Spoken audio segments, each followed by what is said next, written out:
And we'll go ahead and get started. Thank you so much for joining us, and welcome to a special reunion edition of Leading Forward, our speaker series.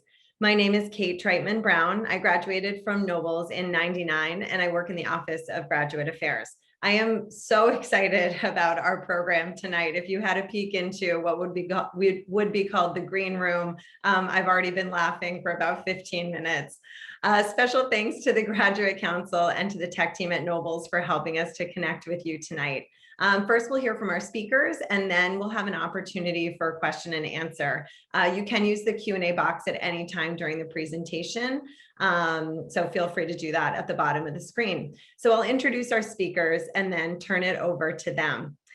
Tonight's talk will be pretty unique. You might not know this, but Dick Baker and Amor Towles have maintained a close relationship since Amor graduated from Nobles in 1983. In fact, they have regular evening check-ins, and we are so grateful to be included in their chat tonight. Amor started at Nobles, and he attended there for 6 years. He was on the Nobleman SLC and was a senior prefect. He received the Wiswell Prize for English and the Dixwell Medal, as well as the Public Speaking Prize. After Nobles, Amor graduated from Yale College and received an MA in English from Stanford University. Having worked as an investment professional for 20 years, Amor now devotes himself full-time to writing in Manhattan, where he lives with his wife and 2 children.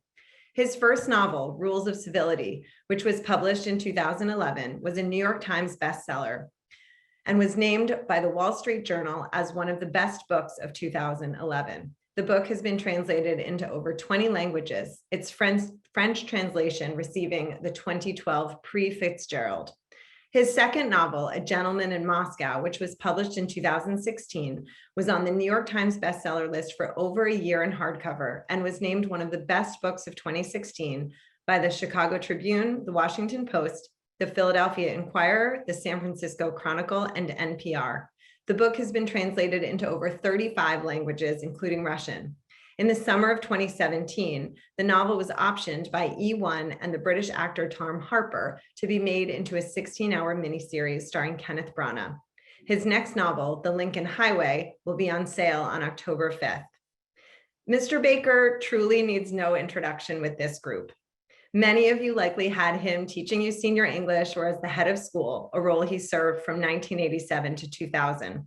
I'm going to quote my own father, who simply refers to Dick Baker as the best educator I have ever met. Dick has been an English teacher at Nobles for 46 years and counting, and is well known for his elective courses in the past, including On the Road, Intro to Intellectual History, and Philosophy and Literature. In fact, my only grudge against Dick is that my own graduating class of '99 was one of a handful of senior classes that didn't get to take his electives. Whether you remember morning assemblies where he encouraged us to take risks, or his yearly reading of Alexander and the terrible, horrible, no good, very bad day, we hope that hearing Dick Baker's voice in your homes tonight brings back fond memories of your time at Nobles. I'm going to turn it over to our panelists.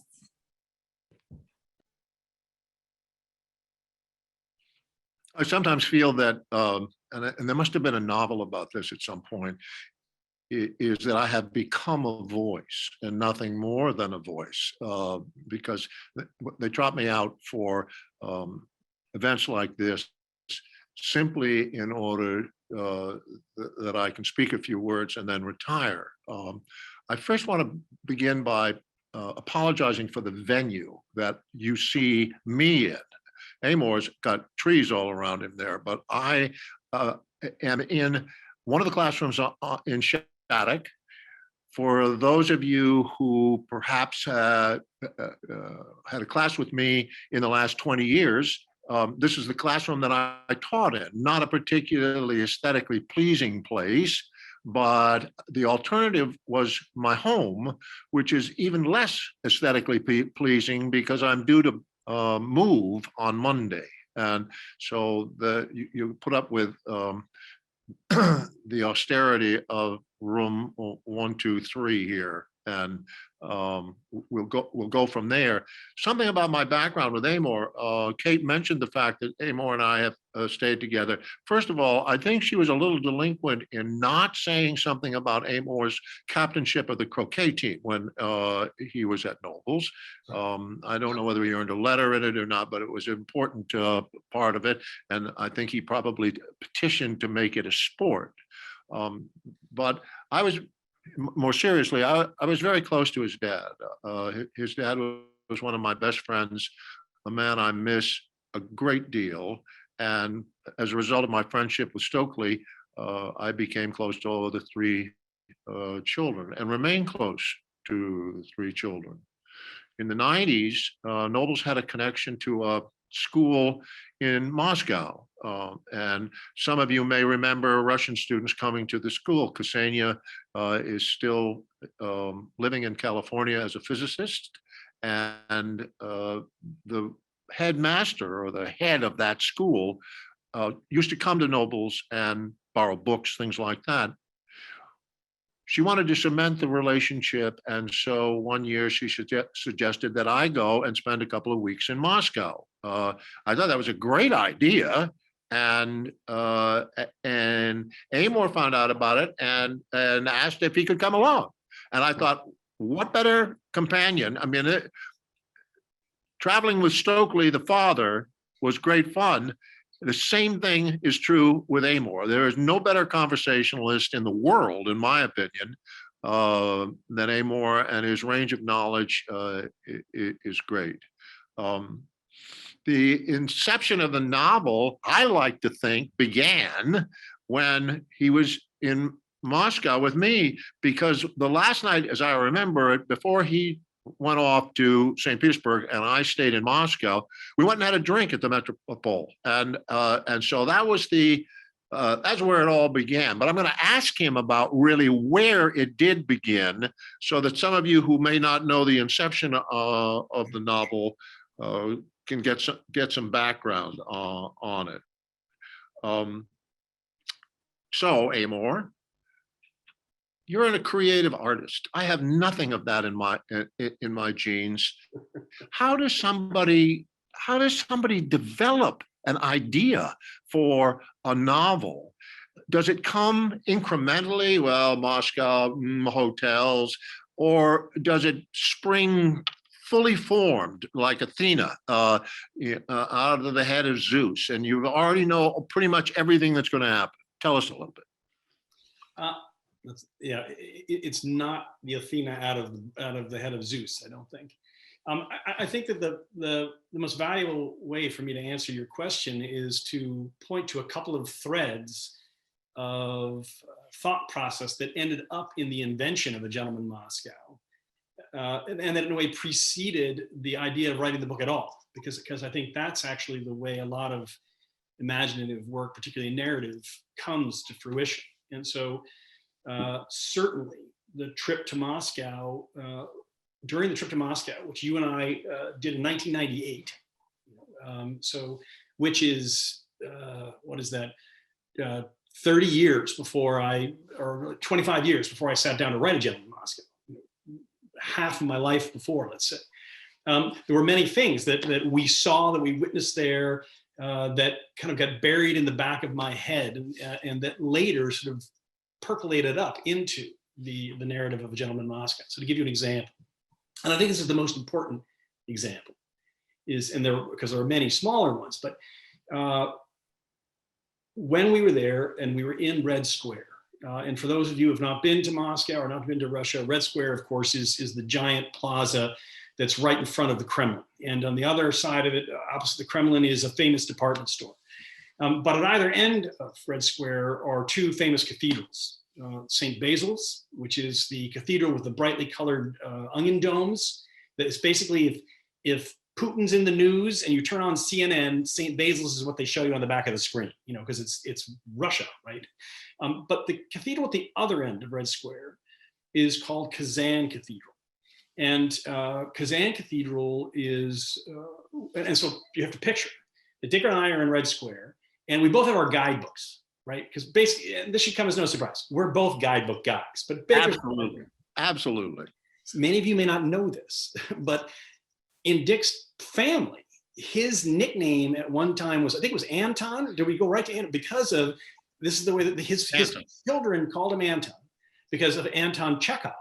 Because whenever they went anywhere, Dick would have a list of things to do and would check them off as he goes. So Mr. Chekhov was that, so he was Anton, right? So we're in Moscow and it's the same sort of spirit, right? We have our lists, we have our guidebooks, we're checking things off as we go, me and Anton. So at any rate, we're in Red Square and we're standing in front of Kazan Cathedral and we're reading our guidebooks. And what the guidebook is telling me as we're looking at Kazan Cathedral is, in this brief history of this cathedral, is that this is the most, one of the most revered cathedrals in Russia. It's arguably the oldest cathedral in Russia, certainly the oldest in the city of Moscow. It has very important icons in it. So for hundreds of years, people from across Russia would make a pilgrimage to Moscow to visit Kazan Cathedral and pray before the various icons. Now you have to understand, it's a very simple cathedral, which shouldn't come as a surprise since it's about, since it was hundreds of years old. It was very simple, but yet very important. Now, the history goes on to say that in 1938, the Soviets celebrated the 300th anniversary of the consecration of Kazan Cathedral by tearing it to the ground. So now, basically, this was to make a little more room on Red Square for the big parades, and certainly part of the point was to poke a finger in the eye of the Orthodox Church, kind of to remind them who was in charge and what they were all about, and that, they weren't going to, pause over this, this famous church and let it get in their way. Now, the story goes on to say that when the Soviets decided to tear down the church, they contact a famous architect named Peter Baranovsky, and they give him the job of tearing it down. And Baranovsky is, he's aghast. He says, I can't do it. This is a crazy idea. It's a terrible idea. You can't tear down the church. It's an international landmark. It's of great importance to the Russian people. Even, it's a sacred space, et cetera, et cetera. And the Soviets make it very clear to Baranovsky that if he refuses to go through with what he's been asked to do, this famous architect, it will not sit well with the powers that be. So Baranovsky agrees to tear down the church, and he does so. He oversees its destruction. Now, but before he destroys the church, he secretly makes drawings of the church, very detailed blueprints, all the measurements, all the materials, the colors, everything that you would need to know in order to, in essence, reconstruct the church. And he hides them away. Now, decades go by and Baranovsky dies. More decades go by. And eventually you get around to perestroika. It's the opening up of the Soviet Union in our lifetime. And during that phase, there was a desire by the powers that be to sort of welcome back the Orthodox Church a little bit. So as a gesture of goodwill, they just say they're going to let them build a church on the site of where Kazan Cathedral used to stand on Red Square. And when they announce this, through Pravda or whatever, a guy shows up at the Kremlin and says, I'm a descendant of Peter Baranovsky. And if you're going to rebuild a church in that spot, you should know that, I have the drawings of the original thing here. And so they use those drawings to reconstruct the church brick by brick. It's an exact replica. And that's what Dick and I were standing in front of, was the replica. Now, I love everything about this crazy story, right there on Red Square at that time, when I am 25 years old. And I love the, and it's sort of a window on the Russian people for me, right? A Russian culture. I love the chilling lack of sentimentality that they would tear down the church on its 300th anniversary, which strikes me as particularly Russian. I love the sort of almost the naivete that you see sort of pop up through Russian history of, well, let's put it back. We tore it down, and back when we were mean to the church, but let's put it back and it'll be like it never happened in the first place. Sort of this sort of belief that they can kind of tinker with history in that way and that nobody will notice, But the third thing, and of course the thing that was most striking to me about the story was the figure of Baranovsky. Because my sense of Russian history throughout, under the czars, but certainly under the Soviet era, is that it's a recurring dynamic, which is that the powers that be will approach an individual and ask the individual to do something. And the thing they ask the individual to do is exactly the thing that the individual does not want to do, right? They're asking the architect to tear down the building. And in that moment, the individual has basically a minute or two to make a decision. Do they refuse to do this thing they're being asked, putting their, on the grounds that it goes against everything they believe in, and it would be a blow to their integrity to follow through on what they're being asked to do. Do they refuse, and in so doing, not only put themselves at risk, but their entire family at risk? Or do they capitulate and take the hit to their own integrity and to the art they love, and do what they were told, and go and live and go on in life, right? Now, most of the time, in my opinion, the Russians did what they were told. And again, I think most of the time it wasn't to save their lives necessarily, it was to save their family, their kids. And so you had to do what you were told, or because the repercussions were just so grim. But very often you had this kind of thing that Baranowski did. A small act of rebellion or in secrecy that was to push back on the direction that the government was moving, and also to sort of show your devotion to what you love, to hold on to a bit of your integrity. And in the case of Baranowski, this is doing the drawings. As many of you may know, and for the writers, this was a common thing that if you were a playwright and you were told we're not going to ever produce your plays. In fact, you're not allowed to write them anymore. You have to write the plays we tell you. They would go on and write their plays that they want to write, but they would perform them at night in apartments with like 7 people in the room, at 2 a.m, so they wouldn't get caught. And then 20 people would see the play in its entire lifetime of the artist. And that was the act of the rebellion for, say, if you were the playwright. But this was going on all the time. So now I tell this long story because this kind of behavior is central to the thematics of A Gentleman in Moscow. There are many characters in A Gentleman in Moscow, most importantly, say, Mishka, who's the Count's old friend who gets himself into trouble because he refuses to edit a letter of Anton Chekhov's that he's being told to remove a sentence, and he refuses to censor this thing. Many years later, after going to prison, he creates a book himself, a single copy of a book, which he gives to his friend, and that's the act of rebellion. There's an architect in the case of John Moscow who has a notebook where he draws imaginary buildings because his job is to build concrete 5-story apartment buildings that are identical day after day after day after day. And that's the only job they had for architects, under Khrushchev. So this sort of, as I say, years and years go by, half my life goes by, 25 years go by. And I said, I'm going to write a story about a guy who gets trapped in a hotel. And as soon as I had that notion, I was like, I'm going to set it in Russia. It's a perfect setting. And I was like, oh, even better, it's going to be at the Metropole Hotel. And at that point, the only time I'd ever been in the Metropole Hotel was when Dick and I had a drink there. And I knew nothing about the Metropole other than what it looked like and where it was. And that's all that I really needed to know. Everything else I could imagine, right? But the leap to saying, oh yeah, definitely going to tell a story in Russia, definitely going to set up the Metropole Hotel. Partly the willingness to do that, the eagerness to do that is because of sort of decades of interest in Russian culture. So I know there are things that I'm going to draw on as I begin to imagine the story. And I don't know what they are necessarily until I get into the process of the imagination. But once I got getting in, I started imagining the characters, the echoes of this Baranowski thing, which I probably had basically forgotten, start to percolate up and say, yeah, this is one of the central themes. This is one aspect of life in the Soviet era that I want to come through the book, which is that the government, is one thing, the individual is another. And the individual is often put in this difficult position, but the individual will, against all odds, have the faith to take some little act that might change the world for the better, even if the odds are 1 in a million that it will do so.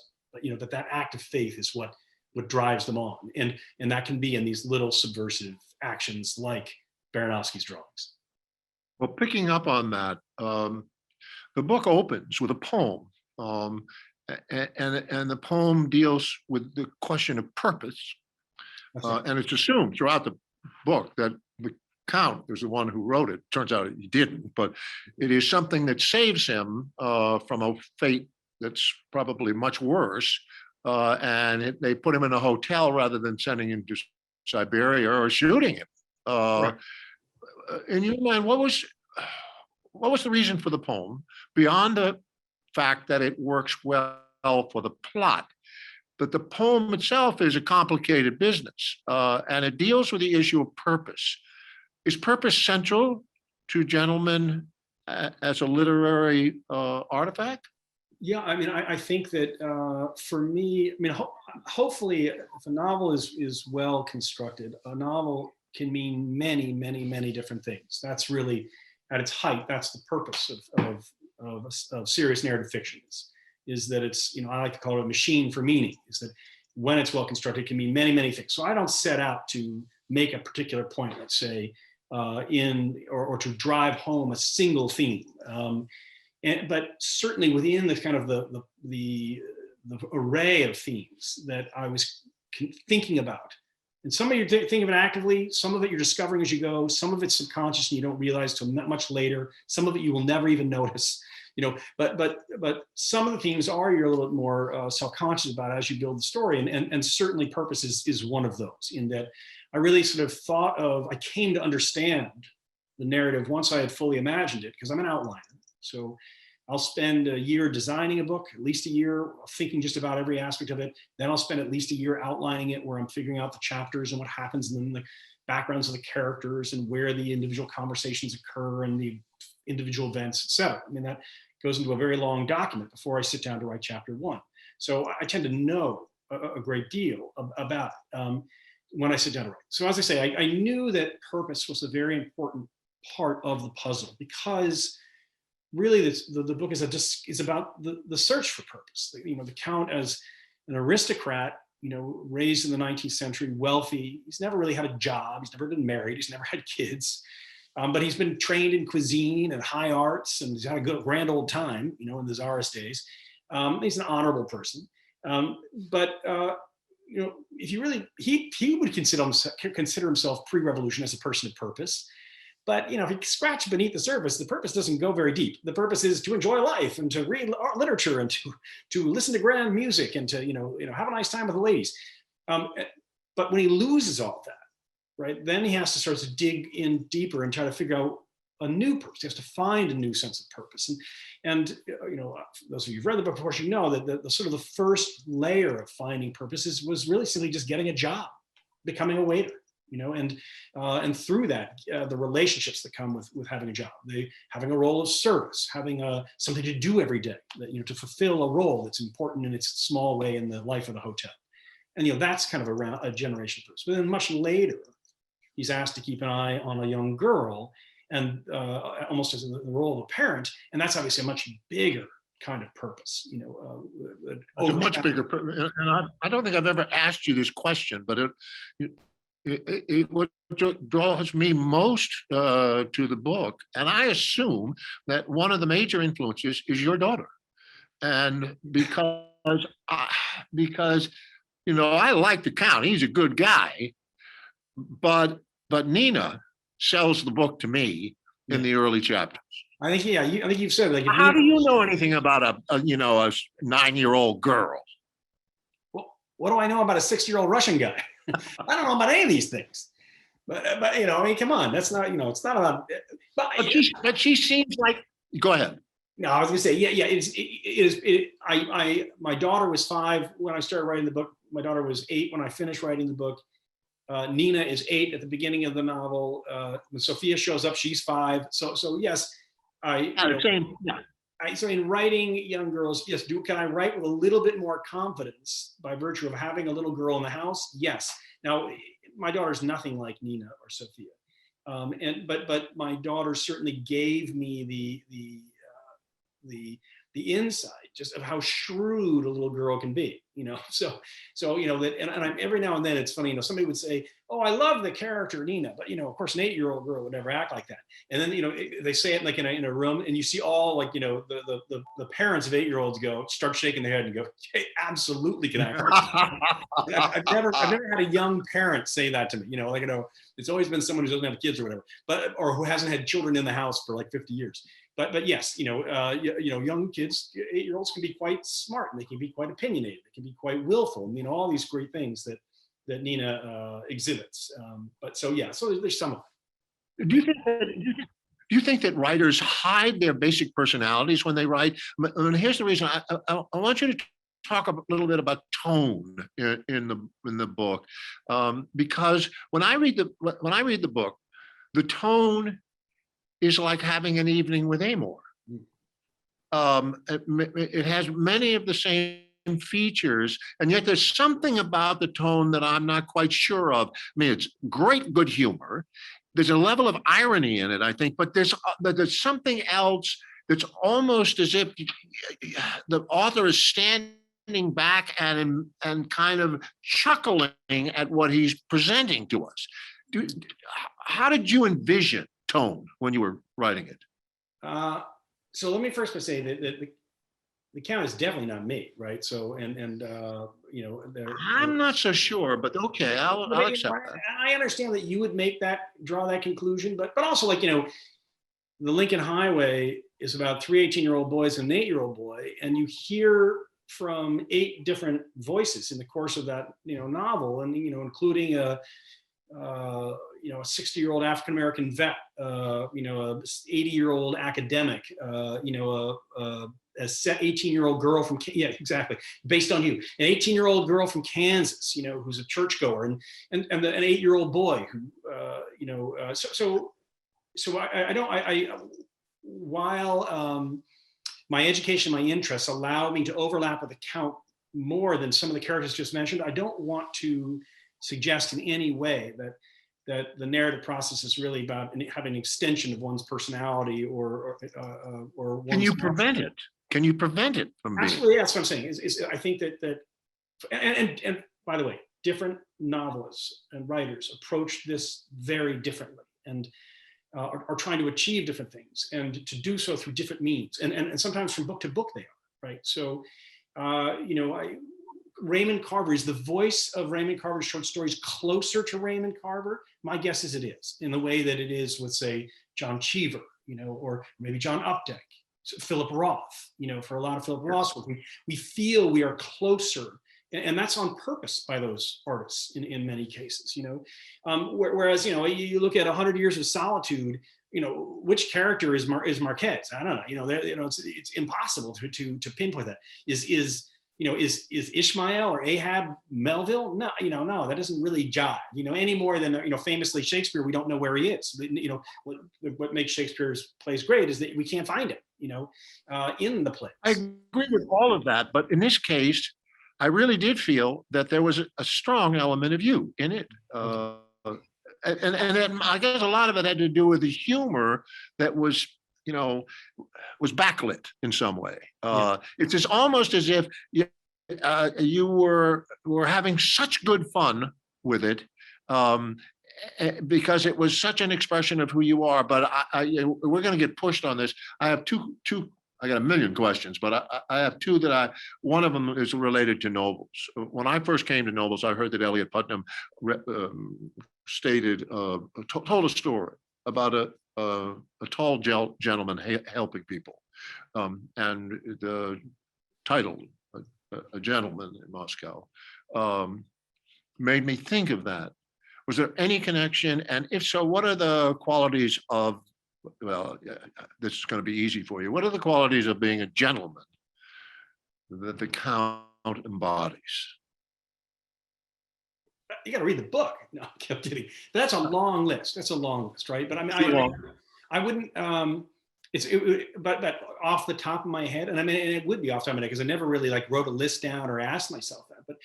But if you, and the notion of the notion of gentleman, and this is my take on this, right, is one that dates back hundreds of years, right? So it goes back to the knights, right, and the age of chivalry. Chivalry was kind of the foundation for what we later came to think of gentleman, gentlehood, or however you want to describe it, right? Chivalry was this notion of that one should be morally upright. And there's a whole list of things that mean that is tied to that, which includes never lying, never stealing, helping those in need, being prepared to give one's own life in order to protect or defend somebody who is less fortunate than you, let's say. These are all aspects of chivalry. Now, but in the age of chivalry, the assumption was that the moral aspects of behavior, like I just listed, were indistinguishable from what we would now call etiquette. Right, so the knight was also someone who showed respect to elders and to the king, to a lady, at the time, right? Would use language very carefully, and control their anger, or their envy or their greed and their other various sins, right? And so this is the history of gentlemanly behavior is very much related to the combination of moral behavior and etiquette as a single idea. Yeah. And one of the ways I like to think about it is that etiquette, in essence, at its most, hundreds of years ago, and how it got handed up through the ages, is the means by which we learn to manage the 7 deadly sins, right? If you think about what civil behavior is about, right? And I think of the dinner party as an example. So you're at the dinner party, you're sitting at the table, and the 7 deadly sins would be things like taking a second helping for yourself first, right? Because you're hungry, right? It's making a crass remark, at the table, a dirty joke. It's making an untoward pass at the lady to your right or to your left, an unwelcome pass or whatever. These are the moral failings. These are moral failings, whether it's lust or or to be angry, to be demeaning to a waitress. These are all sins. Well, the whole concept of etiquette was that it was to give you pause before you could do the crass thing. Setting all moral sort of explanation aside, it would just say, before, serve the other person the second helping first. So before you say, would you like some more? When the server comes, you say, thank you very much, and treat them as if they were your equal. You would never make a pass at somebody of the opposite sex. You would not make a crass remark. You would not show your anger at the table, right? Because those things would be rude. But the concept of the etiquette was, if I teach you that those things are rude, that's going to give you a few seconds to hesitate before doing that thing that your impulses want to do, and to step back and to force your better angels to take over and stop you from doing that thing that would have been, in essence, an expression of a failing, a moral failing. And part of the history of gentlemanly behavior thought process was, if you do that, eventually you become a more moral person, right? That's what the Age of Enlightenment thinkers believe. And that's actually what the founding fathers wrote about this at great length in America, is that external civil behavior is the means by which we master the internal impulses and become, in fact, a more moral person. So, so going back to the gentlemanly thing, on the dressing, it's knowledge of the cuisine, the culture, et cetera. But it's this other aspect that particularly I think interests me, and that the Count embodies, which is this combination of a moral center tied to etiquette. And and to go to your thing, the humor is an interesting thing and part of the book for me, in that, as I say, I outline the book very carefully, and humor was not in the outline virtually at all. Like, at no point, and I write notes about what the person is like and what the tones are like. Yeah, I would say that's because you can't suppress your humor. You can't suppress it. It's going to out. I think, it's also a discovery process, is that you don't think it has a place in the story. And then you start to realize, no, this actually, not only does it, something happens and you kind of let it go and you're like, well, that's interesting.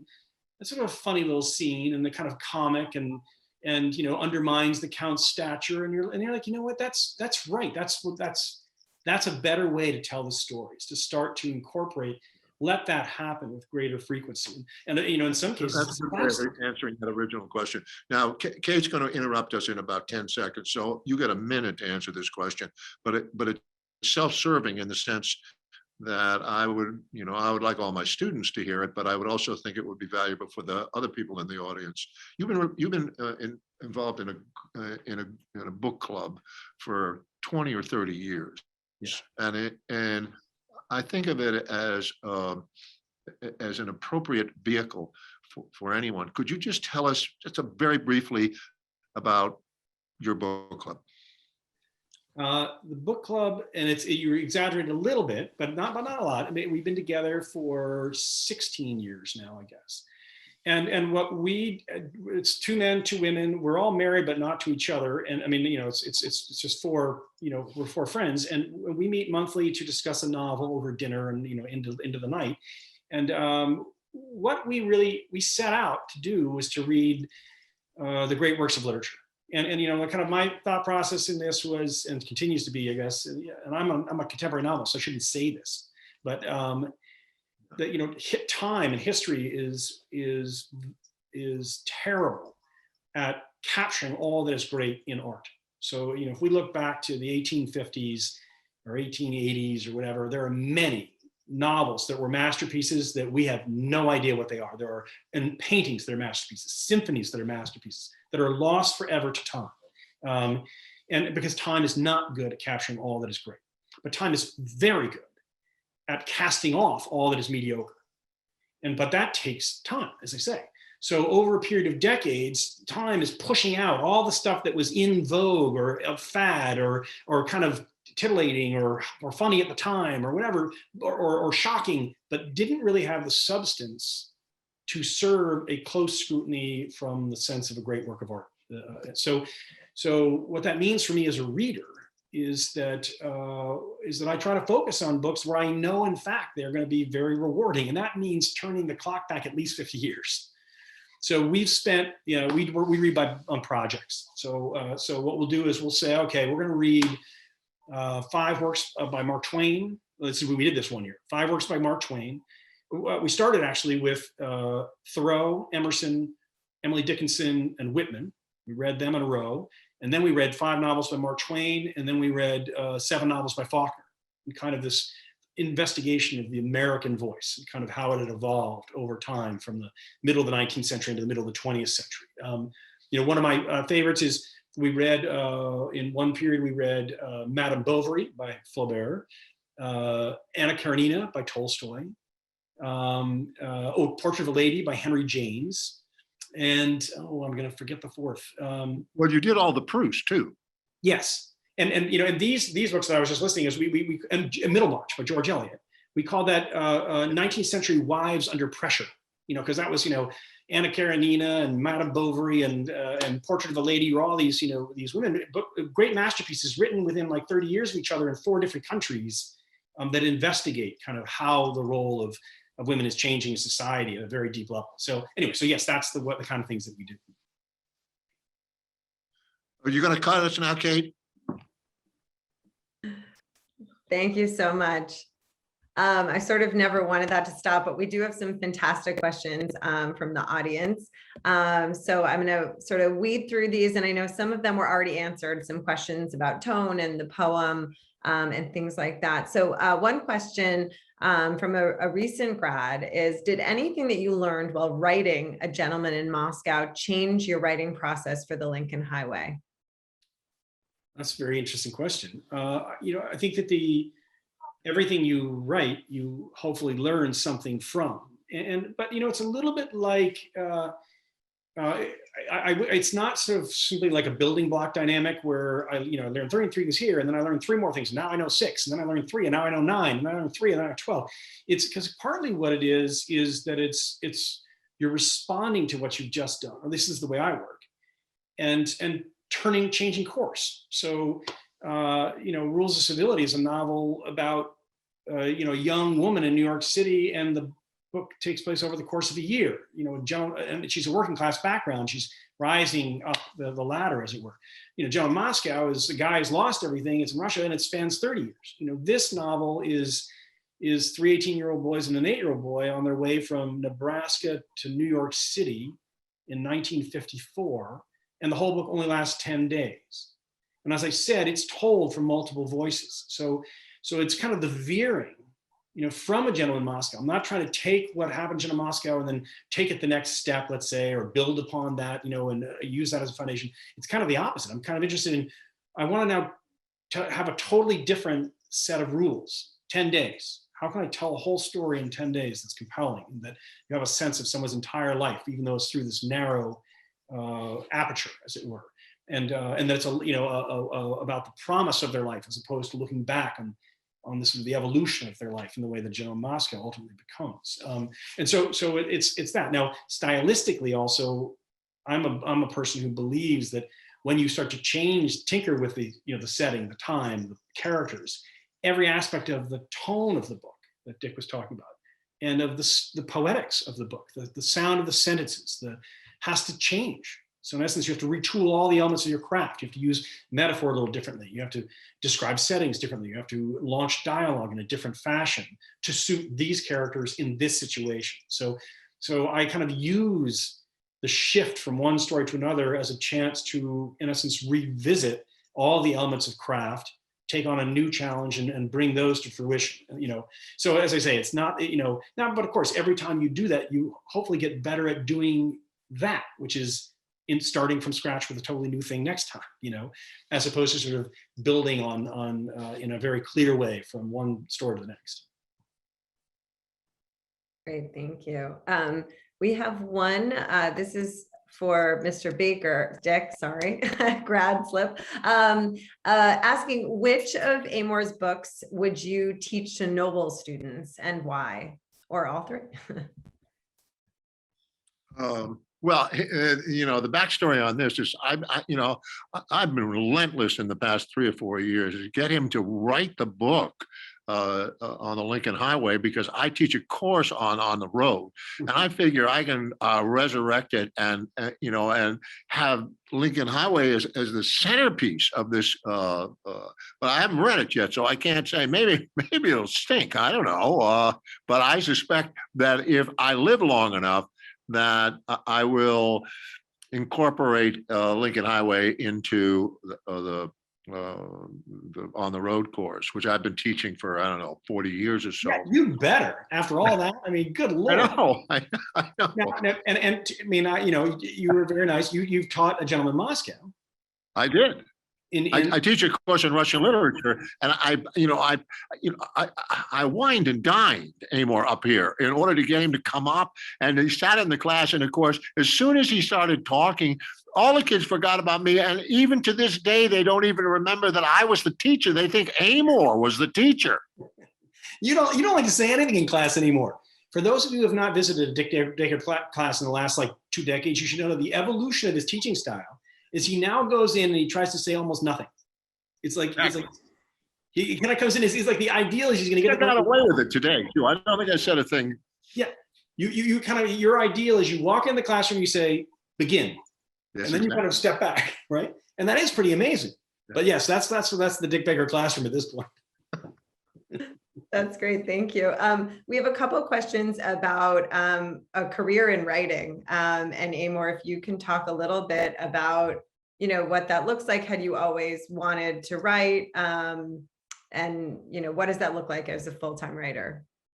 Writing is first of all, it's like any of the arts, like music, let's say, or drawing.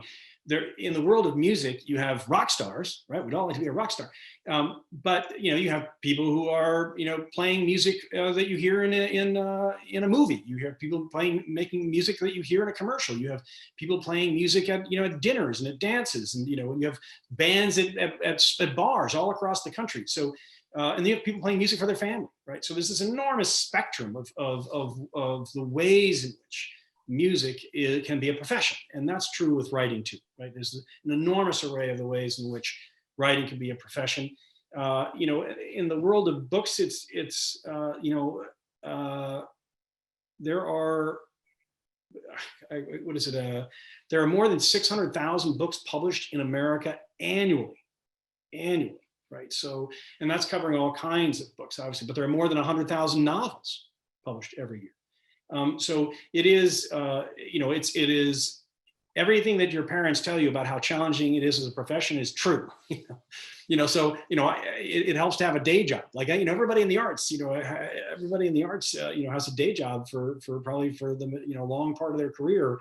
And so what's really, I think, important is to just focus on the work that you're doing and why you're doing it, and why you love to do it. And as I think many of you know, I had a profession. I was in the investment business for 20 years. I wrote Rules of Civility on the weekends. While I had a profession, I wrote a book before that I will never submit to publication because I didn't like it. On the weekends, I wrote Gentleman in Moscow as a full-time author. But it's you can, and by the time Rules of Civility came out, I was in my 40s.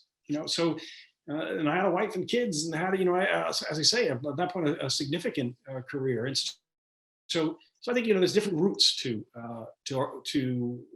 art as a profession, but the main thing is you just got to keep doing what you love, right? Which is whether that's playing the guitar or singing or writing, and whether that writing is in whatever form that is. Great, thank you. We have a question from a grad from 2016 asking, who are your biggest literary influences? Which writers have had the biggest impact on your style as a novelist? And while you're writing, do you find yourself turning to other writers or favorite works? Well, first of all, I was saying this to Dick not long ago. I have an essay in a book on Thoreau that's coming out in October, and I read Walden in Dick's class, and I would say that was the single most influential book that I read as a young person. Now, that's not a novel, but what really hit me in reading Thoreau was, and I'd wanted to write since I was a kid. So I fell in love with writing when I was in first grade, and I was writing, in seventh and eighth grade at Novelist, and ninth grade. It's really all I've ever really wanted to do. And I was always reading and writing and reading and writing, one in response to the other. But what happened with Thoreau was, I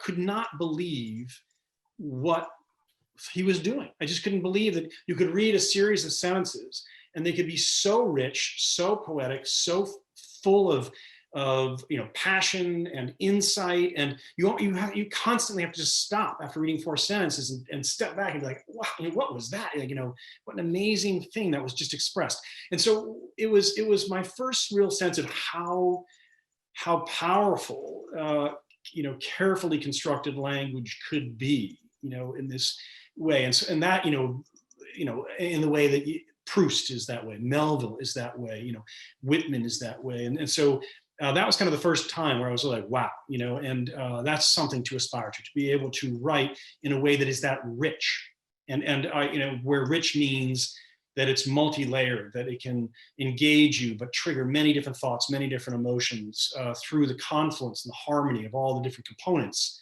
that feel like they're all in the right place, and with great economy, and yet can resonate for different people in different ways. You can kind of feel it almost humming, the quality of the language. And I gotta say that too about Dick, in terms of, even though I want to be a writer since I was a kid, and writing and reading has been intrinsic, important to me all along. And Moby Dick's probably Moby Dick and War and Peace by Tolstoy and 100 Years of Solitude by Marquez are probably my 3 favorite books. Another thing that's kind of interesting is I did learn a lot as a writer from Dick's class and from some other professors. I've learned certainly far more from literature professors than I've learned from writing teachers, with the exception of Tim Carey, of course. But in the sense that for me, in terms of what I'm doing and how I see the novel and how it works and what it can be, it was sitting down in a class like Baker's and taking apart a narrative and saying, okay, everybody in this room seems to think that this book is about freedom. You're kind of you're disagreeing about what it means. You think it means about freedom, and you argue and think it's that about freedom. But how did you all come to the notion that it's about freedom in the first place? And then how is it that you can then come to the separate conclusion of this, that it means this or that or this? And you start to get into the narrative and pull it apart, and you start to see there's all these different elements working in harmony together, and not necessarily with the author's full intentionality, of course. But it's this series of images of water, and then it's there's how come there's 17 windows in this book, for God's sake? Everybody's looking out a window, and how does that fit in? And then somebody throws a glass at somebody. Wait, what? Windows and glasses, but so this is the way you actually start to pull it apart and say, oh yeah, and then actually somebody gives a speech at the end about the importance of being transparent, and so that that we can understand each other. And you're like, you start to sync these things together, and you could be reading very passively and enjoying the book and being influenced by these components in their harmony and coming to conclusions. So as I say, as a writer, a great influence was not simply the individual narratives, but was having the tools fostered by Dick and a few others of how to read in the first place, how to pull apart the machine and understand how it works. Thank you. We have 2 more questions. This is one from a grad from '93. You shared a lot about the experience of writing characters with whom you have no experience per se, but still writing those characters allowed you to tell a story. Have you ever had any criticism about inauthenticity or some form of cultural appropriation, especially in the current environment? I have not yet. And, and in theory, I think we all creative artists are exposed to that. Educators are, we all are right now. And then it's a very worthy topic of analysis and debate, and so we are. So I don't want to be flip about it, but I think that we can look at this topic from many different angles. I come from a background and training and belief that young artists should try to express voices from as many different angles as possible, because I am in full belief that it's through that experimentation that they gain mastery over the craft. It's how they learn to depict people of different people who are different than they are. But it's the means by which they start to access the concerns of those people, how they might feel about something, how they might see something. And I think in a world where we only wrote what our own personal experiences are, the narratives would start to get thinner and thinner and thinner and thinner, and less interesting. And the people would be getting thinner too, in a way, right? Because they have not forced themselves into the process of trying to take on for a moment a different point of view. And I think in the great writers we see this. And whether it's Tolstoy's version is he's clearly from the upper classes, but he is writing about every aspect of Russian society. We in the contemporary environment can't kind of discern all the great risks that he's taking there, because for us it's just Russians. That's it, right? Well, no, it's not. He is describing people from many different corners of Russia with different concerns, different tones, different political issues. Dostoevsky is the same thing. And so but it's important for them to have done that and to pull that together. That's why the work matters to us, is because the different voices can surface up through it.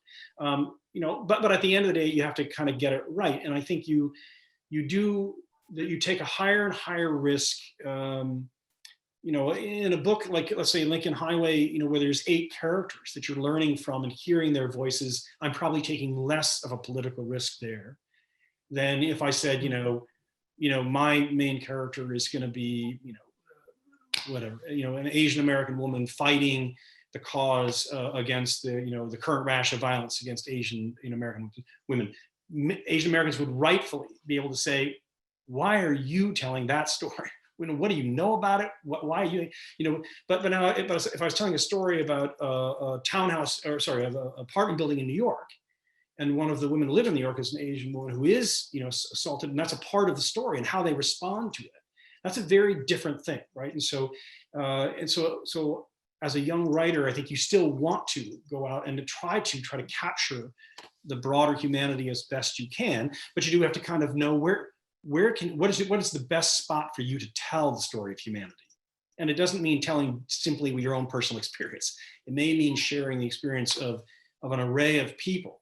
But the first angle that you take may affect those things. It's a tricky question. Thank you.